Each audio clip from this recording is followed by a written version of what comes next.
Hello and welcome to Vibe Check. So I want to know who is really using ChatGPT to the extent that I am. I am literally going to this thing for how to talk to people, how to handle a brain fog that I'm in. I've been giving it my anxious thoughts and it's been giving me really good advice. And I even told it to use a program that I like to use called Recovery Inc.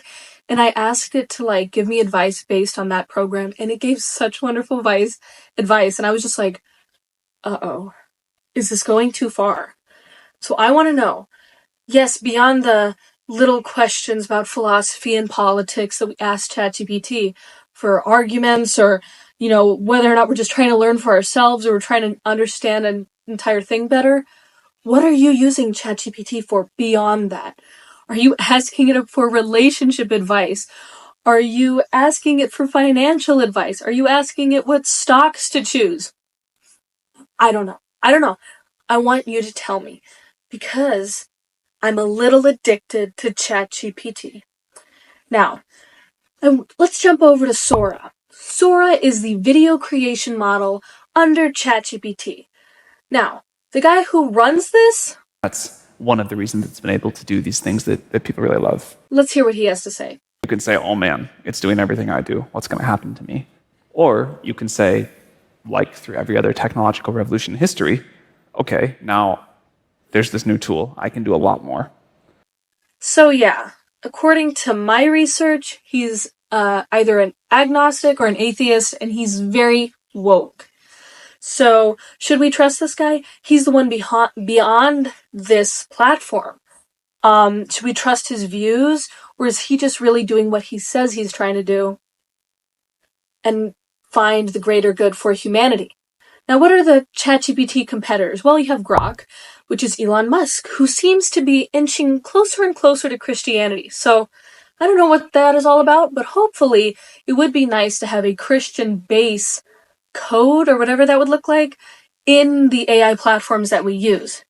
I don't think any of us really knows what kind of spiritual realms these AI is tapping into.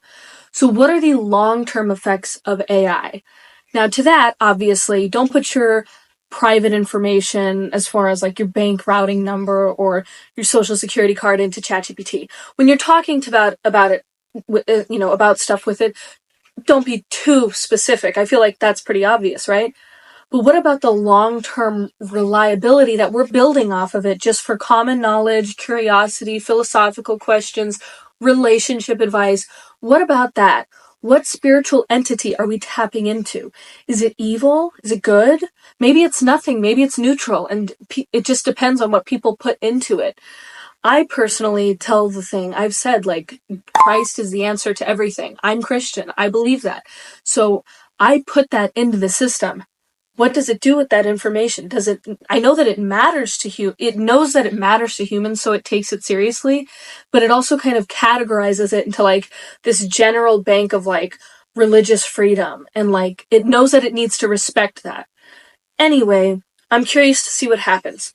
But after I got that video, I got really disturbed and I thought, wow, should I just switch over to Grok and Kling? Are they even better? Is it the same? I have no idea. I wish there were answers. Someone needs to figure this out. I really wish there were answers to this. Because we want to be cautious when we're using this new platform, when we're kind of exposing our true humanity to this platform. And we want to make sure that we're not digging our own grave here. Oh my goodness. My husband was hearing the way that I was talking to ChatGPT.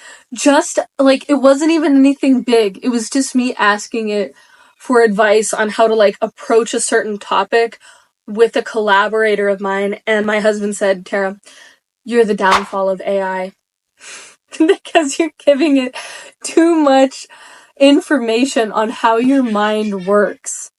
Anyway, aside from that, there is a prompt that you can copy paste into ChatGPT. It's be a life coach, but not my life coach. If you want to put it in there, and if you use ChatGPT often, I did it and the results were scary, okay? I asked it to tell me my flaws and it was spot on with some of them, okay? All that being said, I don't know. I feel like in general, I need to ease away from ChatGPT and AI in general. Critical thinking is an important thing in our brain. It's a muscle in our brain that we need to like take seriously, and we need to like continue to grow that, so we can't fully rely on any source to replace that for us, because then we ourselves will be replaced. And at the same time, I'm thinking, is it inevitable? Is that just coming to us because it's so easy to do? And I know for a fact that I'm going to be in situations where the best thing I can do for a situation is consult ChatGPT or Grok. And I'm like, I'm not going to get on a moral high ground about it and be the one protester while everybody else uses it and advances. It's like, if it's what everyone's doing, not to be a sheep, I'm probably going to use it too. But it's because, like, it's so cutting edge, we really don't know. It might be fine. Elon might become a Christian and instill some moral values into Grok, and we might be fine. There might be a really moralistic, high morality type model of generative AI, with video, with text, with whatever comes next. I guess we'll have to see. And this has been Vibe Check with Tara from 180 Shift. Please subscribe, like, follow this channel, like the video, subscribe to our channel, and let us know your thoughts on this subject of ChatGPT and if it's taking us too far, and the long-term effects and consequences of ChatGPT and other AI platforms as well.